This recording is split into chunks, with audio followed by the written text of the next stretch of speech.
So I just wanted to tell everyone that I think one of the most important parts, I'm just listening, welcome back. One of the most important parts in real estate is the follow-up. There's real estate's a really big thing, so I'm not talking about necessarily commercial real estate, although it's probably true in real estate investing.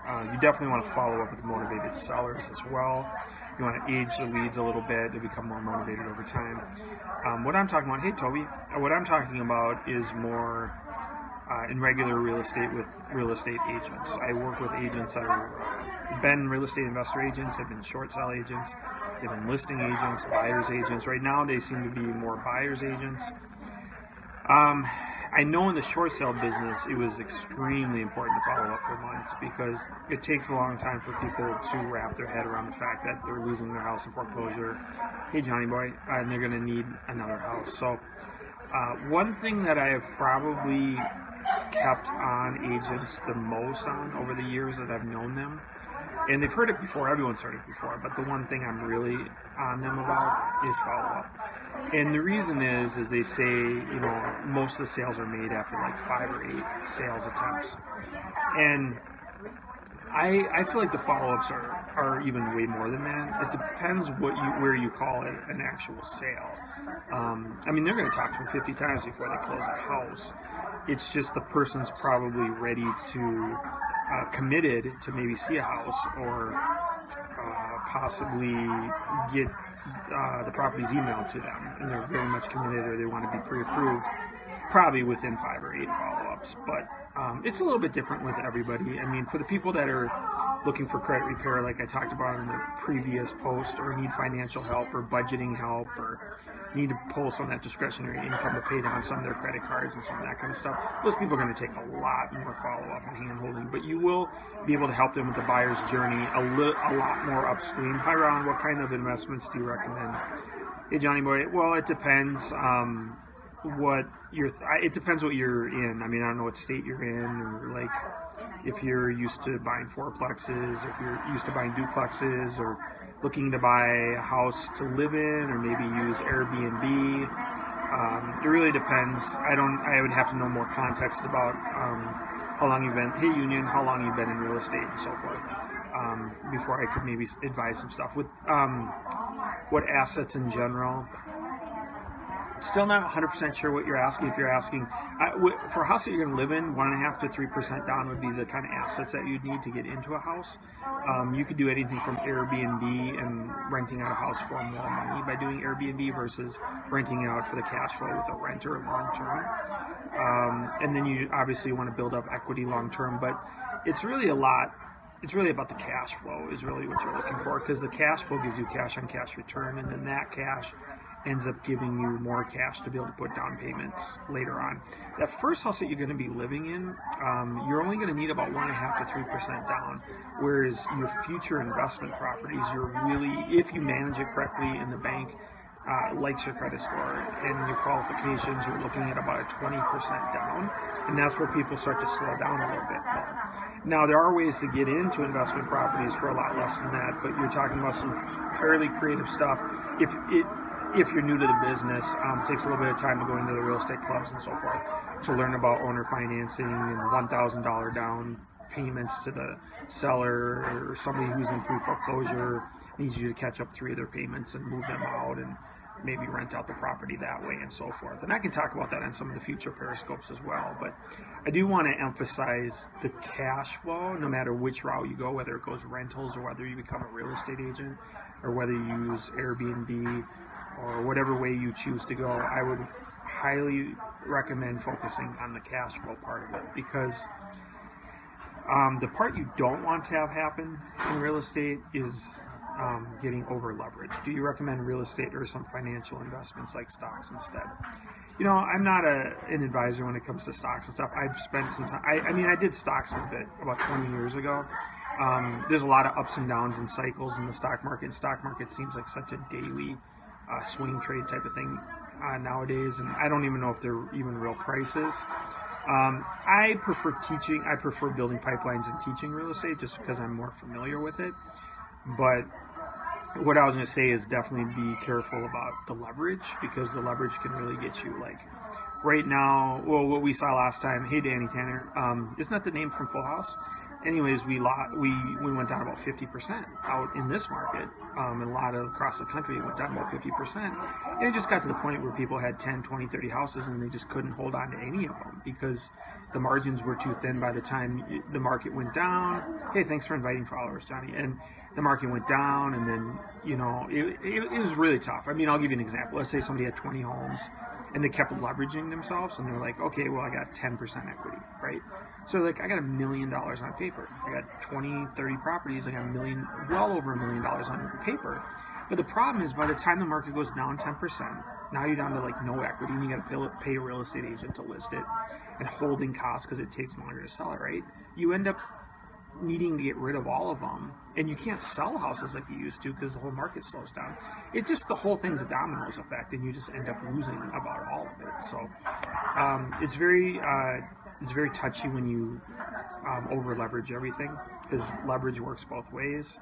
Looks like we got a lot of people on here now. Thanks for inviting everybody. Looks like we're getting some pretty good demand on here, so I'll go ahead and do some more. 22, 27. Wow, you got a lot of people on here. I'll go ahead and do some more of these real estate ones, since we're getting a lot of people on here and a lot of demand. Danny Tanner, you've got the picture and everything. That's awesome. It's the same picture from 30 years ago, but wow, all these people came on here because you invited them. That's awesome.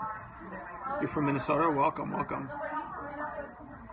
you related? I am not related to your dad. No, Johnny, you definitely. Holy crap, Johnny, you got a lot of. I'm interested in buying a house. 9,605. Yeah, Johnny, I'll have to check how many people you know, because that's sure a lot of people that got on here from the invite. Moving to Minnesota soon, I need to find a place to live. Okay, well, yeah, definitely connect with me, and we'll see how we can help you on that. Or you're all from Minnesota? Yeah, Johnny, you're the man. Yeah, let's connect with me on Messenger sometime. Yep, definitely can do that. Can help you with that as well. Yeah, I don't know how the invite would have got that many people on, but that's pretty good. I'd like to buy a moose. Nice. I'm from Minneapolis, where I could find some real estate. I actually just had a McCafe is all I actually had. I kept it simple. It looks like we got 226 real people on here right now, 233. The numbers just keep going up. It's really good. So, yeah, the sounds. You recognize the sounds, Danny Tanner from Full House. And Full House is like the perfect thing to be on a real estate house conversation, right? Danny Tanner has a full house if you guys want to rent out a full house Airbnb. 69 Klein, you want a place in Minnesota? That's cool. Red, I think you can on the showing, yeah. Yeah, kind of a random conversation, but all right. Well, it looks like we have over 300 people on here so far. I mean, that's great.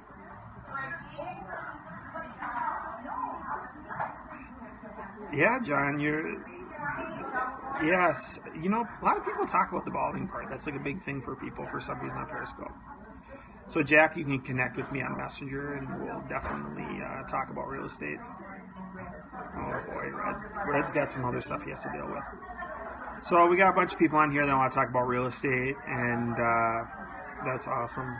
It's Minnesota for Bill. Would love a house in Minnesota. I just need a pitch. Yeah, I guess, Johnny. I mean, what is it going to go up to 1,000 people here pretty soon? It's not so bad. So, yeah, I'll do some more of these about real estate investing, and we'll do some about real estate as well. But yeah, it's really about building the pipeline. It's about helping people along the buyer's journey. How many houses have you sold? Any chance you could help? So the agents I'm working with are working on between $10,000 to $30,000 months of 2 to 6 closings a month. I help them with the marketing. I live in Minneapolis, and I'm looking for a nice ranch. I can live in isolation forever. Okay, we can help you with that. Can you help me out as well? These are some pretty random conversation. I can't leave the scope now. Well, yeah, I mean, when you got 400 people live on the scope, it is kind of hard to leave the scope. isn't it?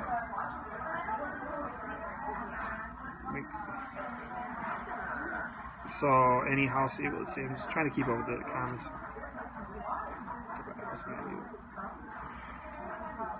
These are some of the most random comments.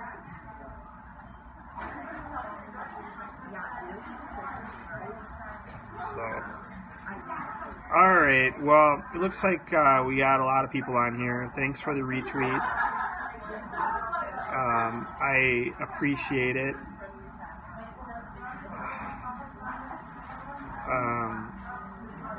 Rob must be Mr. Quinn because I recognize that. Thanks for the shares. I appreciate it. We've got mentioned on Twitter. Thanks for that. We're almost up to 500 people, so I appreciate that. And I'll have to make sure I take a screenshot of getting the 450 people on here. Hey, yeah, how have you been?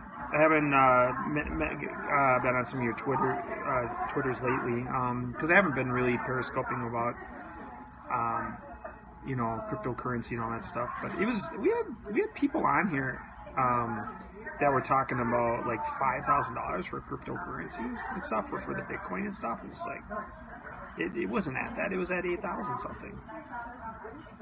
So in real estate, Johnny boy, are you from Minnesota? I got people I'm helping with marketing on contract for deed, owner financing, and credit repair, and helping them with the buyer's journey. Oh, we're getting some pretty random quotes on here, so I might have to shut this off. But I need a house close to the school, but not too close. 100 yards, that's not good. What's the Minnesota market like? I think the Minnesota market's pretty good right now. We're getting multiple offers on stuff. I'm seeing buying property. I've heard Minnesota is nice this time of year.